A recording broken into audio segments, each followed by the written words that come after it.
about that. Yep. Good evening, everybody. Welcome to the September 17th Greytown Council Workshop.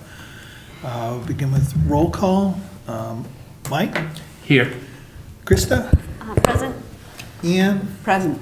Dan McGuire? Matthew Height, you may or may not have heard, has resigned. Matthew's moved out of town. And we will be looking for a new counselor to replace him until the next municipal election. We'll talk about that at our next meeting. To my right is our town manager, Michael Foley. And we'll begin. On tonight's workshop, we have two items to discuss, the addition of the private solar energy system performance standards to the zoning ordinance and the town council committee policy. We all had received the memo in our packet from Kristen. How would you like us to begin, Michael? Thank you. We had a workshop previously where we talked about this ordinance where our town planner, Kristen, had brought this forward, and the council had an opportunity to provide some feedback and also ask some questions that we didn't have all the answers to. And so Kristen has worked to compile that feedback and those questions to present to the council today. Hopefully get the council's kind of nod for her to move forward with the planning board process and ultimately schedule for council adoption or council action at a future meeting. And so I'll invite our town planner, Kristen, to the podium to outline what she has put together for this evening. Thank you. Kristen, town planner. Tried to outline in your memo, there were several questions that came up at the May 22nd workshop that we had, and getting those answered for you. So the language does include the fire department input regarding the NFPA standards. The chief did look over that, and that was his edit, and his other minor edits are already incorporated. So that feedback's all in there. The biggest change you're going to see from last time to this time is that we're not getting into the weeds quite as much with regard to the size and the capacity of the system, in large part because of some additional input from our town attorney regarding the state law and the provisions therein that restrict the town's ability to take a heavy hand with private solar. So just stepping that back a little bit, the key points I think to talk about tonight are the setback. But first off, whether you want to do this at all as an ordinance. Secondly, the setback from the road. We have several districts, a couple districts that have no setback and some that are very minimal, as you know. So we did speak to the Ordinance Advisory Committee about this ordinance, and we had originally proposed a setback of 50. I know there was some concern about that at the council level, and OAC kicked it around as well and was landing at a 30 that's proposed to you tonight. In districts where it's less than. In districts where the setback is more than 30, it would be whatever that setback is. And we can get into that in more depth. There were some questions about that pre-1971 road. So in a parcel that's cut by a road, that you would, the way it's written before you tonight would be that if your house, these are typically waterfront, so say your house is close to the lake, there's a road, and then the rest of your property, it's technically a separate parcel on which you would not be allowed to put a principal structure. We're proposing to not view ground-mounted solar as a structure for these purposes, so that if you wanted to put your ground-mounted solar on that lot to power your home on the other lot, even though for your purposes on the ground they feel like the same lot to you, you'd be able to do that. That's the way it's proposed to you tonight. So that's something we can kick around as well. And the height restriction, again, with OAC input, is being proposed at 15 at max tilt for the ones that tilt. So when it's at its highest, it would be 15. I've given you some examples from other nearby towns, and they range pretty widely, from about 12 to 24. Some of them are the same as building height, which can be like up to 35. There's an example picture I put in your packet that actually drove by a little while ago in Bath, that they look like they're about building height, about 35, two of them right next to the road. So just kind of a option to think about what you want things to look like in the town from the road. And There were some questions that Councilor Hyde had brought up about livestock grazing. We had it more detailed, and now it's more general, so it's not limiting the type of animal. This is getting into commercial now at this point. These are minor changes to commercial solar. Those changes are incorporated, and so are the erosion and sedimentation control concerns that he had raised. And as far as talking about the solar in the village, the state law really doesn't let you restrict it that much. So that's kind of been dropped from the perspective of this proposal at this time, but it may be something at some point if you choose to revisit the village design standards that you might want to address as far as particularly ground mounted. So. If I can suggest, maybe we just go through your memo and see if anybody has questions as we go down through it. Does that work? Yeah. Looking at that first page then, is there any questions for Kristen regarding that? How about page 3? I had a couple, if that. In the chief's response, how do they respond to these when there's a fire? Like, I know that we're talking about residential here. There aren't any changes with regards to commercial here, correct? These systems, we're trying to use the term private solar energy system Yeah. because they can apply to a business Okay. as well. But yes, it is a separate animal from your commercial solar energy projects like the one going up on Hillcrest or at the transfer station, those types of entities. It's a different thing from that. The only question I had was the fourth from the bottom paragraph in the middle there. It talks about the town does not currently allow reduced setbacks for accessory structures. Further in that, it says, this allows a minimum front setback to be the same for other structures and in the districts with 0 front setback to be at the same plane as the principal structure. Can you just explain that to me? This is talking about the small shed piece. Yeah. So that line right afterward. So the only reduced setback for accessory structure is for the very small shed, and that's a recent ordinance change that you put in place, which puts it 160 square feet or less, 14 or less in height, can be subject to reduced setbacks per code. And Right. that would have to be, if you're in the district with 0, it can't be before the plane of the principal structure. Okay, gotcha. So like, All it's right. got to be lined up the same way as your house. It can't be Okay. like in front of the house. Yeah, it can't be between the house and the road, for example, yeah. Very good, thank you. I didn't have any other questions on that page. On page 3,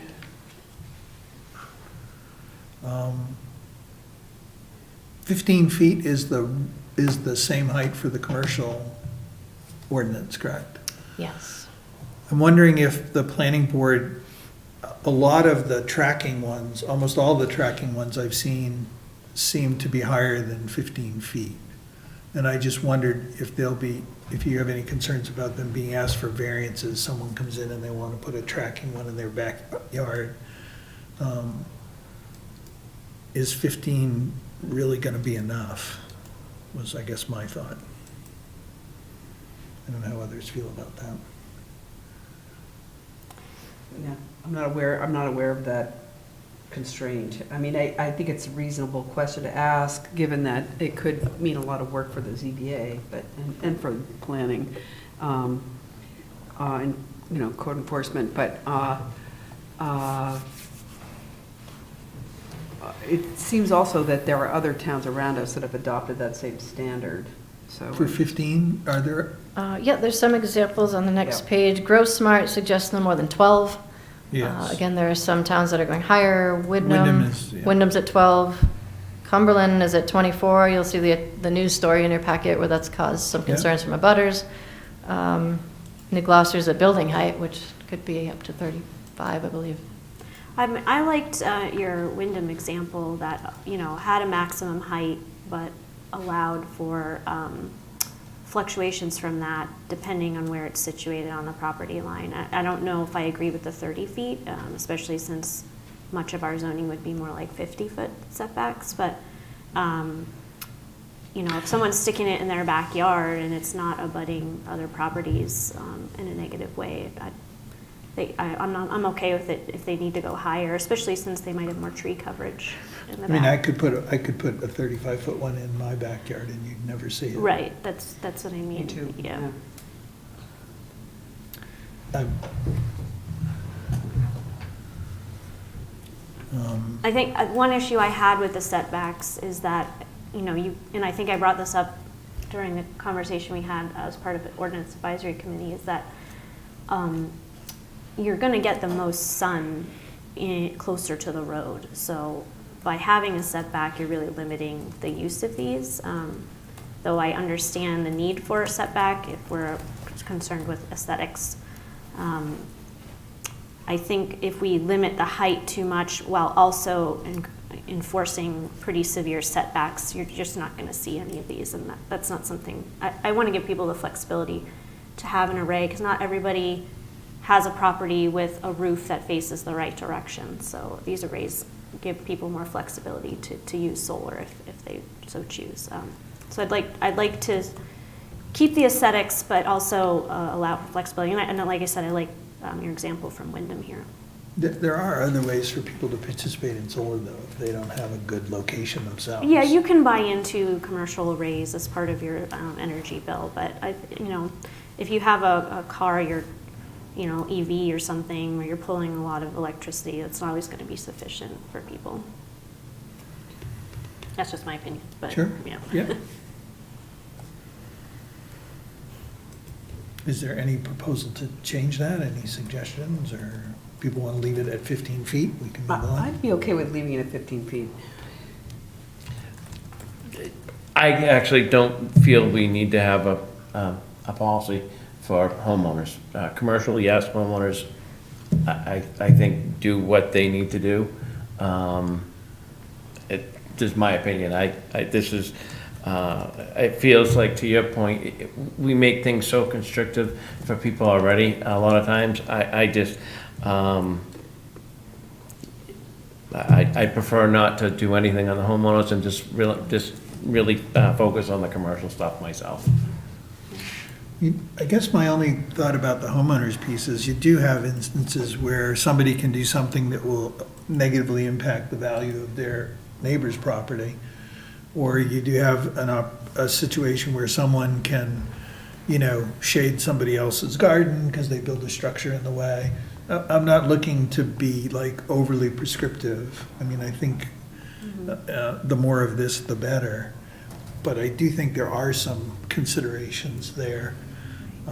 Yeah, and I think the example you provided, the recent issue in Cumberland where they were building a very tall array that was in close proximity to their neighbors, that raised an eyebrow for me. Certainly, if that were to go up in the village. Yeah, and that would- that's kind of the balance I think I'm trying to find anyways. And I'm probably more okay if we talked about, I didn't see, and maybe I just missed it because I read through it real quick, is there, when we call it commercial versus homeowners, is there a square footage size? Because, someone may have a large field and their home, and compared to someone that just has, like Mike said, a small piece of property or something like that. When I would prefer to look at that and say, okay, you're putting in, 6,000 panels on, for your own personal use. And now it's causing this to happen. Too many regulations, so that's why I was just looking at the commercial side of this. Maybe we should do a straw poll to see if the majority of us are in support of pursuing, because that was one of Kristen's questions, is if we all would like to pursue this as an ordinance. I don't know. It's just a suggestion. Yeah, no, we can certainly do that. I mean, there is the proposed ordinance. So is it specifically with the height or just the idea of the ordinance? No, I in think general? Mike's taking issue with the whole With the other initiative, ordinance, so Yes. that, yeah, we should probably gauge whether we would like to move forward. Fair enough. Yeah. Is there support then to continue with the idea of having an ordinance? All in favor? Yeah. So I think we can move on. We can talk about the restrictions. I'm okay with the 15 feet. Like I said, I think there are instances where I think taller could be okay and it wouldn't be a negative impact on people. That gets more complicated as far as writing the ordinance, though, that's for sure.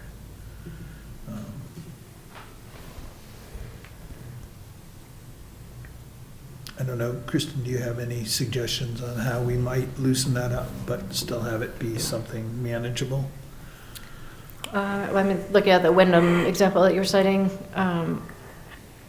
there's some variation in the allowance for height based on the setback from the road. So we haven't talked about setback yet, but maybe Yeah. when you get to that piece, if you can speak to what you support for a setback, and if you want that to be different in different areas, Okay. then that could come into play.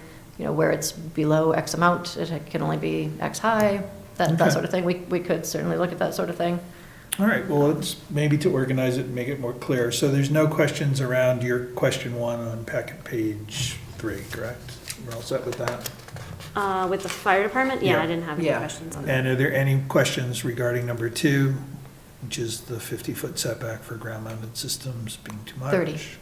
Well, yeah, the question, it was 50, but being proposed is 30. Yeah, I'm okay with that I'm myself. okay with that too. yeah. I mean, I come back to flexibility.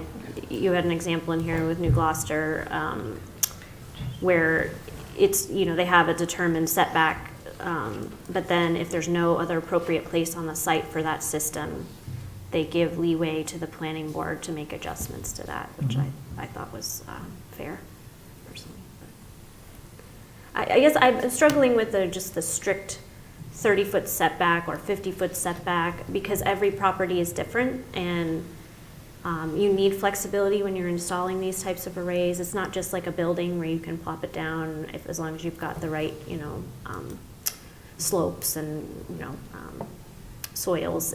You need to reach the sun, and that's kind of hard to do, especially in a community like ours where we have a lot of tree cover. So. I mean, I like the idea of having a minimum setback in the village in particular, but I think in other areas we can have that minimum and then still allow for flexibility. At least that's what other communities seem to be doing. So do you propose any particular language then? I liked this, most of what New Gloucester has here. I could read it if you like. Their ordinance says, solar energy systems shall meet the structure setbacks of the zone in which they are located. I think we could change that to be a 30-foot minimum. And then, except when no other appropriate place on the site exists for the solar energy system to operate as determined by the planning board. If no other appropriate place on the site for the system exists, setbacks shall be A, 5 feet from a side or rear lot line shared with a right-of-way or utility corridor, provided the system will not impact visibility along a travelway, or B, half the required setback in that zone. I don't know if these are appropriate measurements or if we feel comfortable with 5 feet from a lot line, but I like the idea of allowing the planning board to have some flexibility, and maybe we just use the part where we half it. So option B. We do have the planning board, though, on sort of record as saying that they would They like want us more to be as direction. explicit. No, I understand. That's They why I would like said, us to be more explicit Yeah. and not less. that's why I was saying maybe we give them option B so that, they can at least reduce it. Yeah. I don't know, what are your thoughts around that, Kristen? Yeah, I was gonna ask Yeah. that too, yeah. Yeah. I think it really just comes down to how you want the town to look. If you're going half the setback, you're 15 feet away from the road, or potentially more, depending on the zoning district. But a minimum of 15 feet away from the road. So if you're thinking about if it's that close to the road, let's say we cap it at 12 or 15 in height, you're talking about a 12 or 15 foot in height, ground-mounted solar panel 15 feet away from the road that you're driving by and seeing. So that's like just something you need to kind of weigh, if Yeah. that's what Right, you I want to guess, see. Significant. I mean, that's not very far, 15 feet. I'm okay with the 30-foot myself. I think it's less than the 50 that was Right. originally being discussed. Well, the 30 feet would only be applicable in zones that have no setback requirements. Any Is that zone that right? has less than 30, Less so than- there's some with so 25. less than 30, okay, right. Yeah. Yeah, well, yeah, I suppose that makes sense. I don't know, I guess I struggle with the aesthetics of it, especially in places like the Village versus allowing flexibility, yeah. Tammy Munson, Code Enforcement Officer. I just had a question, because when you keep referring to the planning board, these will not be required to be in front of the planning board. Oh, they won't, For okay, approval, I'm no, just because they'd be going based on residential. the language from New Gloucester here. But the only other thing that I could suggest would be to, if either you could have your specific language, like your suggestion, your 5 feet or the half of the required setback, or you could do some provision in there that talks about, if there isn't a suitable site on somebody's lot, they could possibly go into a meeting with, say, like a staff review committee, and have us review it on that level, and then come up with the best, setback requirement to try and meet it closest to the ordinance. That way, there's some mechanism for us to do that, and it's not just, oh, well, the code enforcement officer can give a waiver. Right. There's more people involved, and Yeah. there would be a process in place. Right, But these will not be going through the planning board approval process. okay. Yeah, I would like there to be Unless we some changed it, yeah. mechanism for appealing based on your site. I don't know, that makes sense to me. I mean, another option is to do it, differentiate by district a little bit more, I guess. In a rural district, being 5 foot from a rear setback is not a big deal, Right. So that's, that's another way to go at it. Yeah, if I might, I would prefer not, if we could come up with a mechanism that would involve possibly a committee on staff level, rather than, say, a ZBA variance. Yeah, no, I don't want to Yeah. get into variances. I would like to Yeah, be clear. yeah, I would like to Yeah. keep it so that it's, Yeah. again, it's structured, it's more than one person making that decision. Yeah. But to have some sort of appeal process for people to do that, doesn't involve public noticing and timeframes and Right. different things like that. Yeah. Okay, so perhaps we stick with the 30-foot and then allow, I don't know if others are comfortable with that, with what Tammy's proposing, like a staff review or. Yeah. No, I'm fine with it, because I agree with her. It's always hard when it puts it on one person. Sure. So I prefer exactly what she suggested if we're gonna do it. Dan, you, Yeah, like you're I thinking.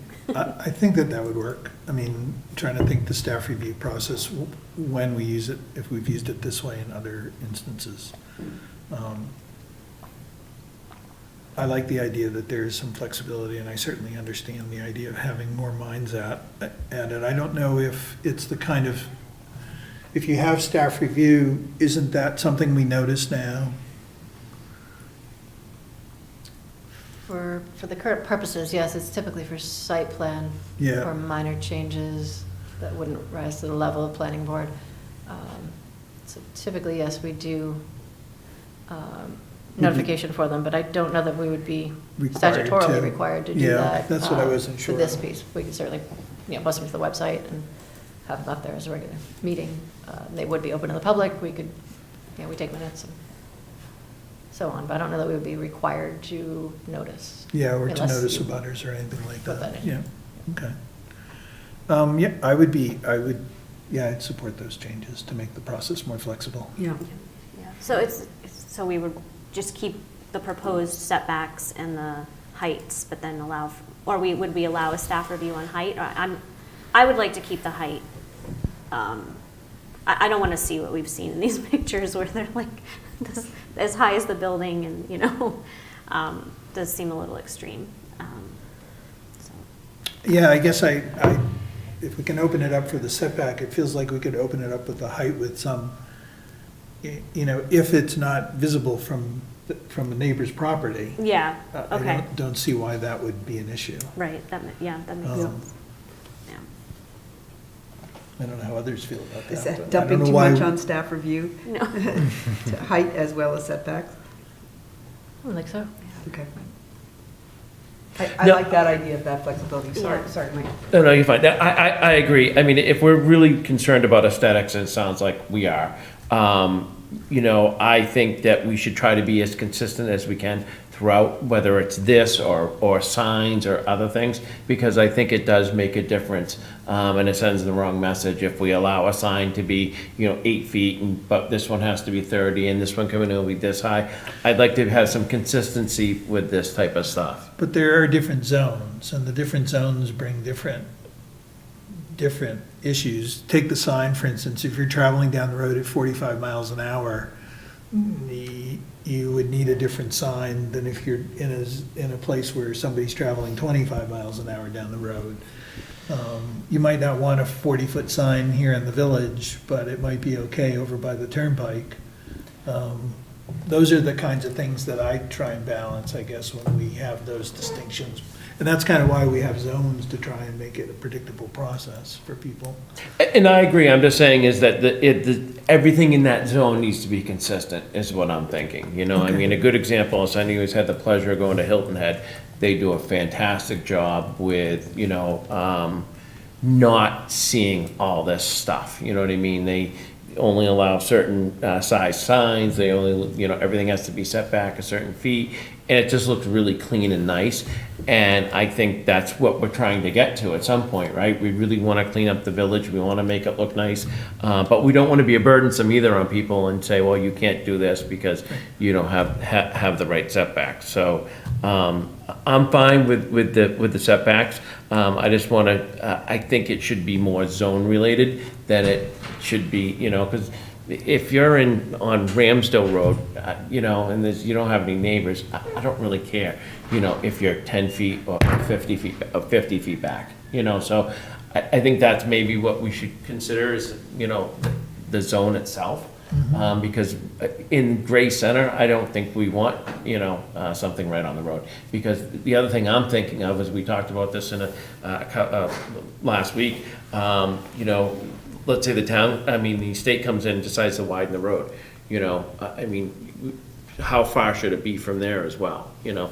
And my only other consideration when I read this was, is there any safety issues?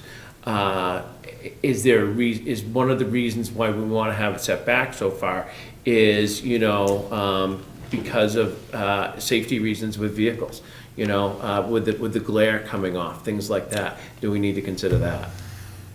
Typically, there isn't any glare from the solar panels because they're trying to capture all that. We learned that when we had the first commercial solar farm go over on the bypass. I guess to try and then, you know, tie a knot in this part of the discussion, it sounds like there's support for having some sort of staff review for setback and height, given the zone and the specifics of a particular lot. Right, the constraints of Constraints of a particular lot.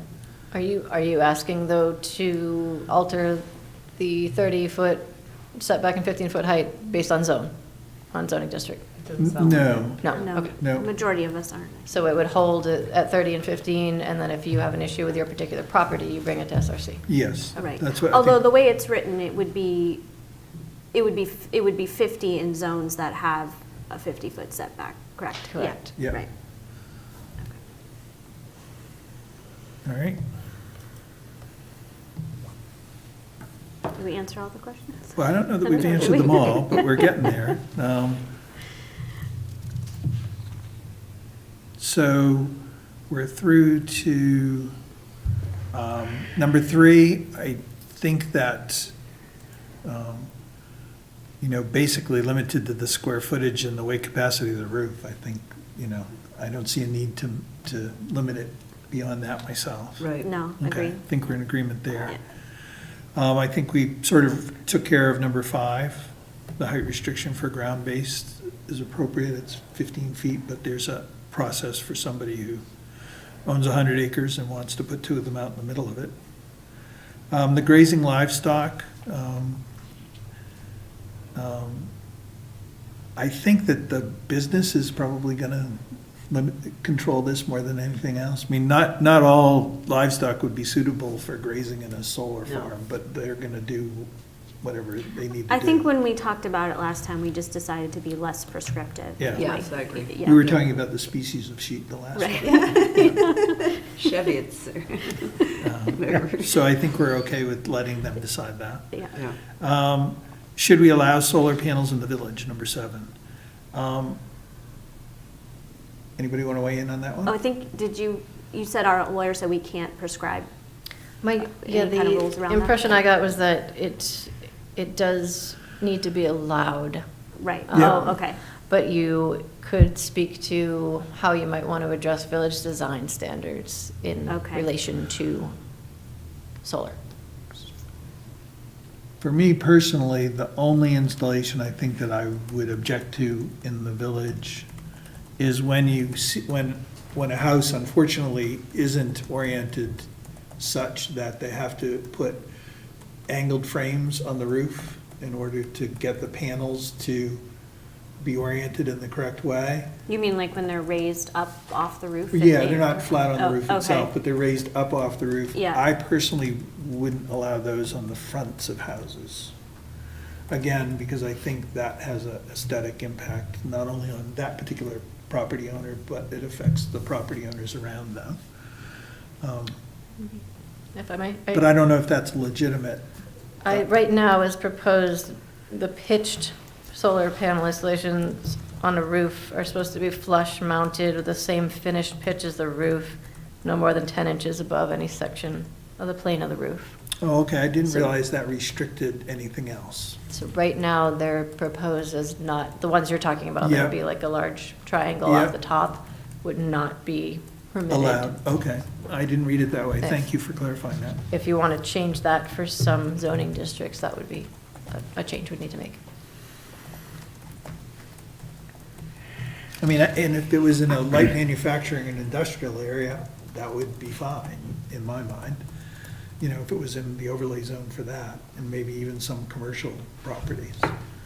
But I don't know, but I think in a residential property or in the village proper, or maybe even a commercial zone on the front of the building, I don't know, maybe I think could be talked into limiting that.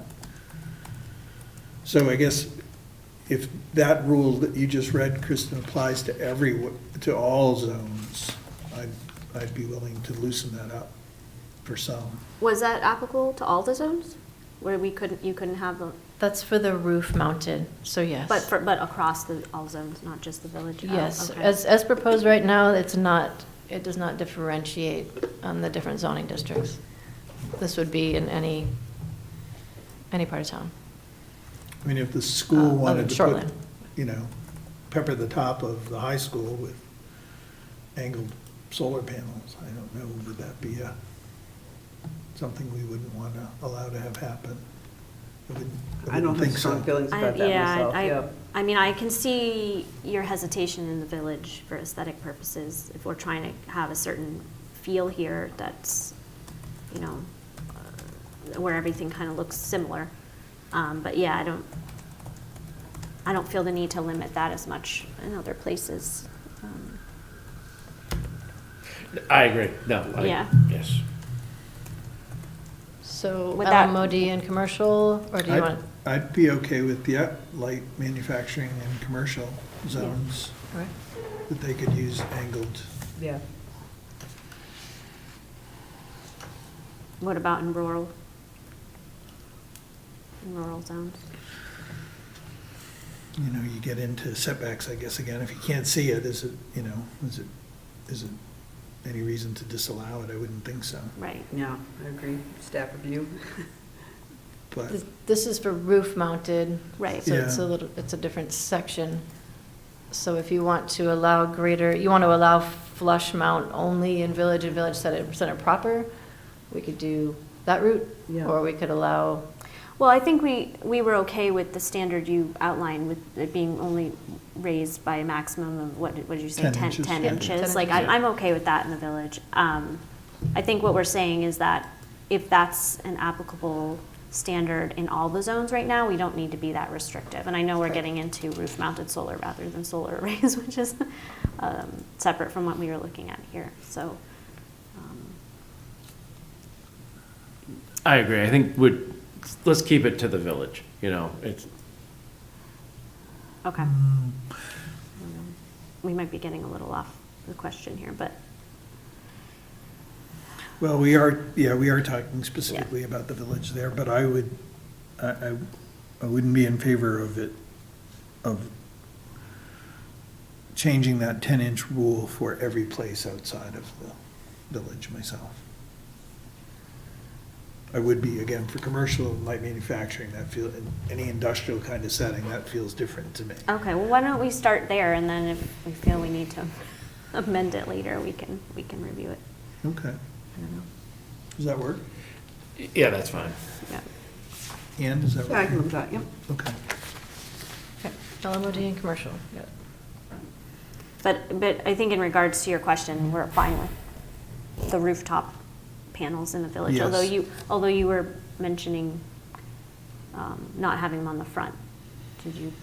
No, it was the angled ones. that I Oh, just was- the angled That I ones, was. okay. Because I didn't realize in reading that 10 inches was disallowed other options. Okay. I didn't read it that way.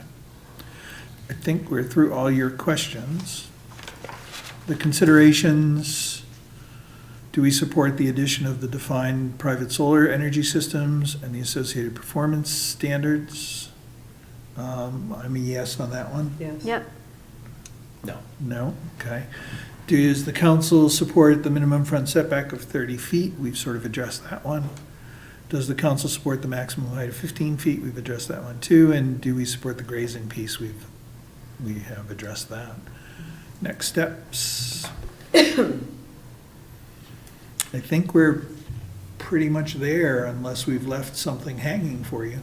I think my only question would be, when we loosen up the height allowance for roof mounted, do you want that appealable? So if somebody in rural residential wanted to have it higher than the 10 inches, should they also be able to go to SRC for, I would say not yes. appealable, but a Yes. variance Yes. effectively? Yeah. Yes. Yes, okay. Ann, you have the, yeah? You Yeah. okay with that? Yeah. Yep. We're all set there. Does this timeline still work for you if we have to make all these edits? I think so. I don't think you were giving me anything real major unless you Okay. wanted to come back to, I probably don't need to workshop it again, but if you're comfortable No. with these Yeah. language pieces being worked in and bringing Mhm. that to a statutory public hearing and first read, then yes. Yeah, I think we're all Yeah. set with that. Okay. Thank Great. you. Okay, yeah. Thanks, Kristen. Yeah, thanks very much, Kristen. Appreciate it. And Tammy, too. Yeah. I appreciated the way you presented that too. It made it a lot easier to go through and answer your questions. Yeah, teeing that up for us is really helpful. Yeah, You certainly. Probably figured out that, otherwise we'd be just like going through it page by page or something, it'd be horrible, yeah. Yeah, helps keep it focused on what you wanted to know and Yep. what to decide on, so, thank you. Okay, on to the next item, which is the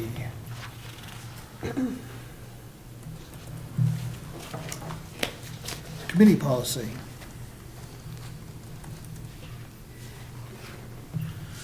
Which is on packet page 24.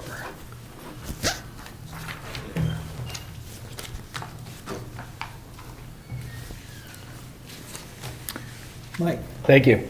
I just want to mention, so we reviewed the committees at a previous workshop. Yep. And you had asked councilors to kind of digest the discussion and come back to us with ideas for maybe committees that could either be eliminated or refined. I know Councilor Gass has mentioned to me one that she was going to suggest that we maybe adjust, and I know you had asked me to recommend any that I might have that I can Yep. contribute as well. Why don't we just start at the top and work our way through? Okay.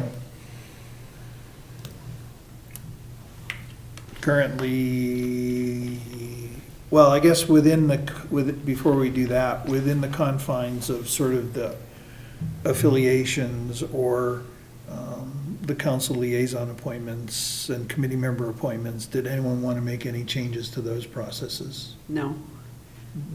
I have No? none. Okay. So if we get down to packet page 28, we have the Brownfields Advisory Committee. Brownfields hasn't met in quite a while. There was, at the last Brownfield meeting I was at, there was a real struggle actually to kind of get any traction with that particular committee. I don't know if you have more information about that, Michael. I know that this was a committee that my predecessor had formed to try to handle the Brownfields grant money that the town has received. Yeah. And so I think they had received some initial guidance on places where the town should pursue in using that Brownfields money. I know Kristen, who has worked with the Brownfields committee to solicit feedback from them electronically without calling an actual committee meeting, but it doesn't seem like the committee meets really.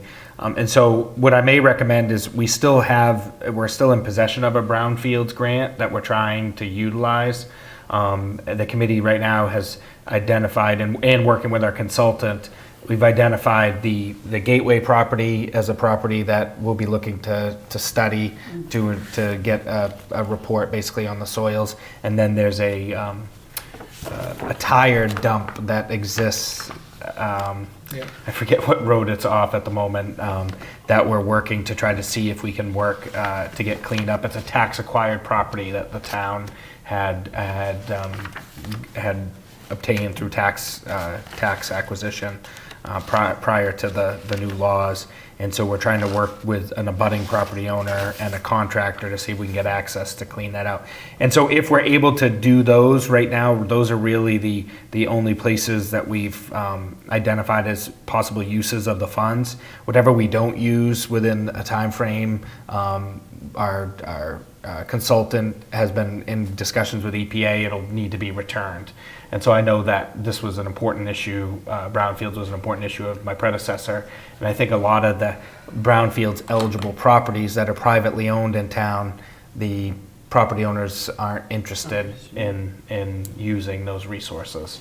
So I think there's a difficulty. So this is something that can definitely be managed at the staff level. Kristen's doing a great job at managing it, and it'll be something that once we have an economic development director, that they'll probably work together with them as well. So we're continuing to pursue the items that I outlined, and if those don't work out, then we may need to return those funds. So we could keep the committee active while we still have the funds, and then propose to eliminate it when we retire. And that's return. actually the language here on page 28. Yeah. The C is indented in Yeah. a way it shouldn't be, but it says, at such time as the town's Brownfield program funding expires, the advisory committee will be disbanded. One question I had about Brownfield, is it strictly for work or for a site that is physically in Gray, or could it be for a site that has an impact on Gray? That's a good question. So, for instance, the town of Gray abuts the old Raymond landfill, which the DEP knows is leaching into Farwell Brook Bog and eventually down into Little Sebago Lake. Yep. I don't know if that's like out of bounds an because interesting it's not question, yeah. physically in Gray. Yeah.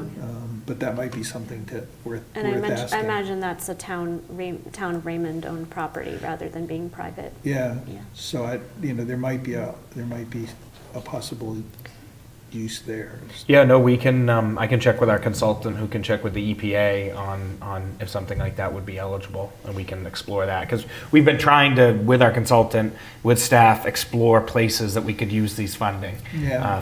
Use this funding for, and we've been, other than the two I mentioned, we've been kind of striking out. Yeah, like you said, people haven't been interested. Yeah. Yes, So Kristen? just to clarify, the funds we received were strictly for assessment of possible contamination Correct. sites, Yeah. right? Yeah, so I just want to note, it sounds like we need to find places in order to use the funds we have, but GP Cog is managing funds for cleanup efforts, and they did, at our meeting this afternoon, they noted they do have money available for a cleanup. So if we did pursue an assessment that was found to have contamination, there is a resource, at least. Yeah, we could apply locally, for that those we could funds. apply for those funds. Thankfully, in the case of the tire dump, because we don't have access to the soil conditions, we can use the evaluation funds to clean up what's on top, to Oh, get okay. access to the Oh, okay. bottom. I didn't realize interesting. that. Yeah, and so that's something that we're trying to do with that property, so we would at least know the soil conditions. And we can clean it up to get access to the soil, Oh, that's a because we plus. can't get access to the soil. I liked your proposal, though, if this is being managed well at a staff level and they're, the members of this committee really are more of kind of just strictly an advisory role as needed. I like continuing in that vein, and then we can reassess. Yep, I would agree with that. When does the fund run out? Do we have a date? I think there's like a window of time. I think it might be, they said if we didn't, the last I knew, if we didn't really have any committed projects that we were focusing on, I think by the end of 2024, they were gonna begin the process of bringing that back. And so that's why we've been working hard since I started to try to identify some places. And so I can get the exact expiration deadline. And then the requirements would be great, because I could tell you, if you reached out to every single road association, there are areas that, and I don't know exactly the definition, that there have been issues that I deal with, and I know a lot of the other road associations deal with, because of past things that were done that affect the lakes, that affect a lot of things, that I would love to get some money to fix some of the problems that have been created from the past. Well, you wouldn't be able to fix them. This would allow you to test the soils to know what's there. Well, and that's one of our issues. Is Some people don't being want to know what's there. Yeah, well, exactly, yeah, but even that would be great, because we just haven't had the opportunity to do that in some scenarios. Well, and it would open up if you identified a problem, it would open up sources of funding for you to address them. Yep. If you have the property owner's cooperation. Right. Yeah, absolutely, yeah. If I could just get some more details on that. Yeah, no, I could think so. work To separately. identify a brownfield, there has to be historical usage that would cause it to be like a brownfield. So if there was a property where there was like a mechanic's garage or a railroad yard or Old gas station. old gas station. Okay. So there's like a pre-criteria that they use to identify those sites in order to then pursue the next step of testing the soils. So like we had to go through a thing to see the Gateway property because it was a farm, but because it was a farm, there was potential activities that occurred there that made it eligible for the testing. So like you'd have to say, oh, we knew of like a spill back in 1960 something that happened, or there was this business there, or there was this boat repair shop, or something. Like they need like some information and some history in order to basically call it a brownfield to then allow for the testing to take place. Okay, I get where you're going. But if you know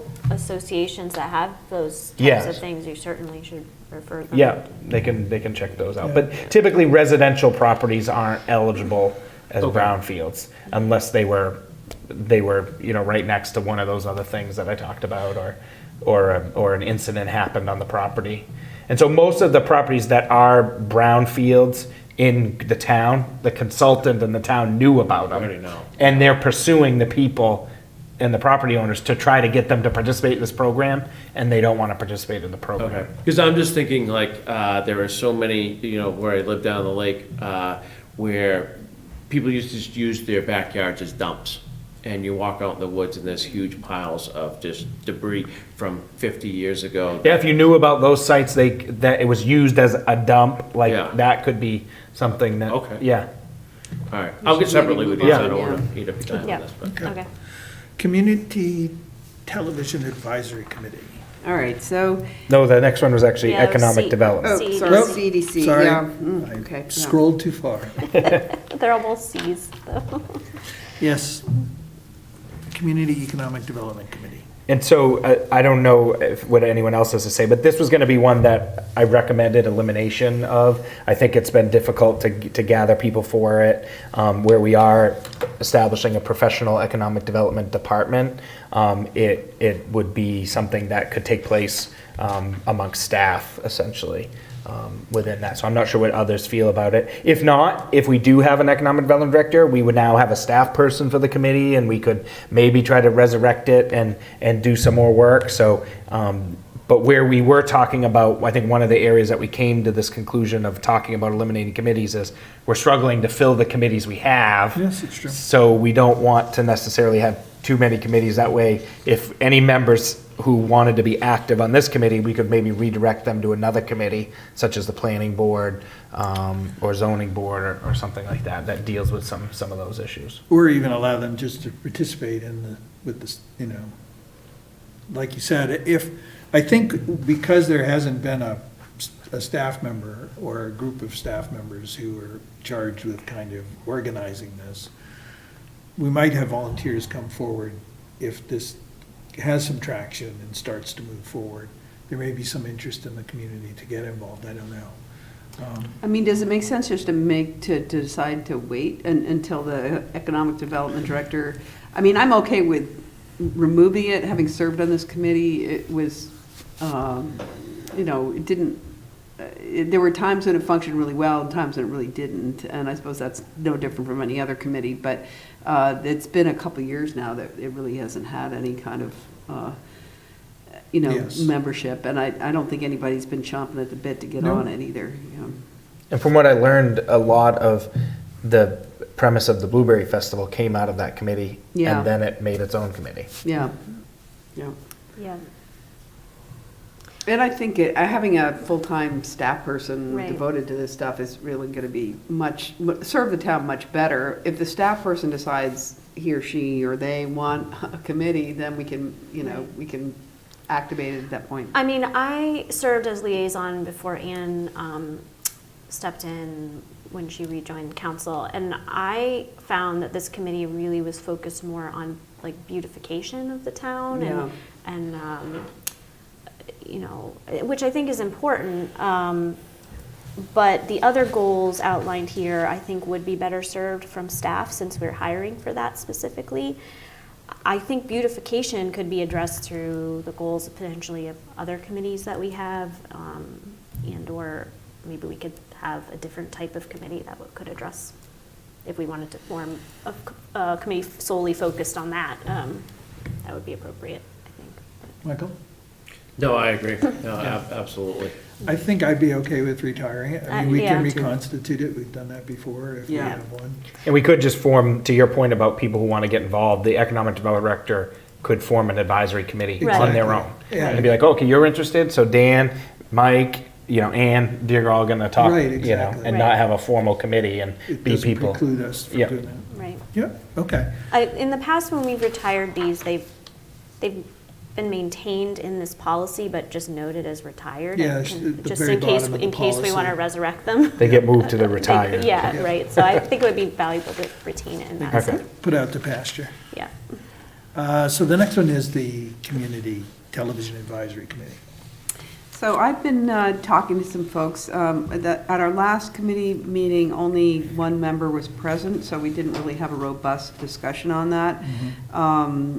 Brad Fogg weighed in on this and made a very strong argument for keeping it for at least another few years. Kyle's doing a terrific job. We haven't seen the overwhelming groundswell of engagement in content production from the community that we'd hoped to see when we formed this committee, I don't know, 4 years ago now, 3 or 4 years ago. On the other hand, the videos that Kyle has been uploading to GCTV and social media have been getting a lot of engagement. I mean, over 500 views of the one about the Gray Historical Society, for example. So clearly there's some appetite for viewing the videos, and they're helping to educate people about what's going on in town, which seems like a really helpful, positive thing. In the past, the council has discussed having a production studio at the library. We haven't funded that, and I don't think there's an imminent proposal for that, but that possibility exists. Mary Sweeney Underwood is doing yeoman service, creating these videos. doesn't necessarily need a committee to do that. So there's an argument for, for getting rid of it. But on the other hand, I mean, there does seem to be some momentum in terms of interest in the videos and locally produced stuff from the community. So maybe we should hang on for a little bit longer. I mean, I guess for where I'm sitting right now, I would prefer to have a more robust conversation with a committee with the full 3 members present before making a final decision on this for myself. But I do think that at minimum, we should reduce the slots on the committee from 7 to 5. It does seem like a lot. Yes. Yeah, and because that requires a quorum of 4 instead of 3. And Yeah. Yeah. it's- The Resiliency has 5, that's working for us, you Yep. know. So anyway, that's where I have a question. Yeah. Have you ever had it full? Have you ever had 7 members? there's never been a quorum. So, I mean, Recently, yeah, since its resurrection. So, my question always comes back to, so what's the value, Yeah. right? What's the value? Can we get there with Kyle? And if people want to work with him to get there, I think that makes more sense at this point in time. We are begging, as Mike had mentioned, for people to join these committees, to have one, just to have one. I don't know if that makes a lot of sense.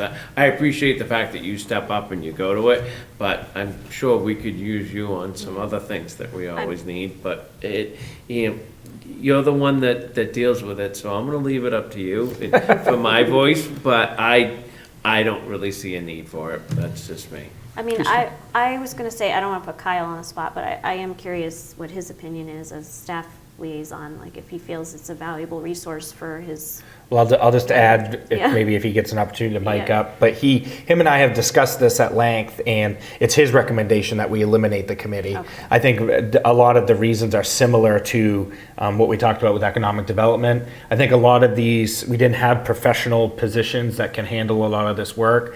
And as I shared with you guys in an via email recently about our potential efforts to partner with New Gloucester TV on potentially a position to help promote more TV accessibility and things of that nature. So that's something that we're going to work on. If that's not productive collectively with New Gloucester and the school department, then we may be bringing forth a position in the budget to help us more with communications efforts. Because right now Kyle's a one-man show, and to Ann's point about a lot of people like these things in the videos, and we have Mary Sweeney, we have the need for more staff people to potentially support some of these efforts. And then right now running a meeting, Kyle is a department head and he's here running the meeting because we don't have staff to run the meeting. So it's very difficult to get part-time staff to run meetings in the evening, which used to be easier. And we're finding it difficult in positions across municipal government that part-time flexible people is not as prevalent as they used to be, and you need to have full-time people that maybe have a mix of responsibilities to support different parts of municipal government. And so we were exploring this partnership, and then we would potentially probably work in the budget to bring some sort of position in to help. And again, this type of work is a position that could potentially be funded by economic development funds, TIF funds, because it's marketing and promotion of the community. And so if we came forth with a position, we try to come forth with a funding strategy for that position in the budget, or a partnership like we talked about. But Kyle's made his way out to. Yeah. Thanks, Kyle. Hi, folks. Kyle Hadiniak, Director of Communications and IT. So I totally love working with people like Mary, and we just started working with someone else Mary has introduced us to, Kayla. I love working individually with people to get them up to speed on how to go out and record stuff, and then even how to edit stuff. I think the videos that we've put up this summer are, yes, very popular, and in fact, the Historical Society one has almost 1,000. Wow. Yeah. Yeah. And so those videos are put together pretty well. I know my way around Adobe Premiere Pro pretty well, and the quality of those videos may indeed be why a lot of people like to watch them. But just know that takes no small amount of time. I'm happy to do it, and I love contributing to the community in that way, because it is a great spotlight for a lot of things going on here. But at some point, I need to consider what other things I could be doing, like Mike said, as a department head. Certainly, there's a lot of value in doing these videos, but there's that consideration to keep in mind. Because we have never had a quorum in the 3 years I've been with the town, we've never had a quorum with CTAC. So that's why I recommended pursuing another avenue. I do really value the input I get from the few members who are on CTAC, but I can always get that input informally just as an email. God knows Mary likes to send me emails all the time with story ideas. So we can keep doing stuff like that and we could be just as effective. Right. Yeah, and it's funny that we're having this conversation today because at my GBCOG meeting this afternoon, North Yarmouth was sharing that they're also struggling with overuse of committees. And a lot of municipalities have noted that as Mike was saying, as we onboard more professional staff who can take on these roles because there's a need and our communities are growing, the committees become less and less of a necessity because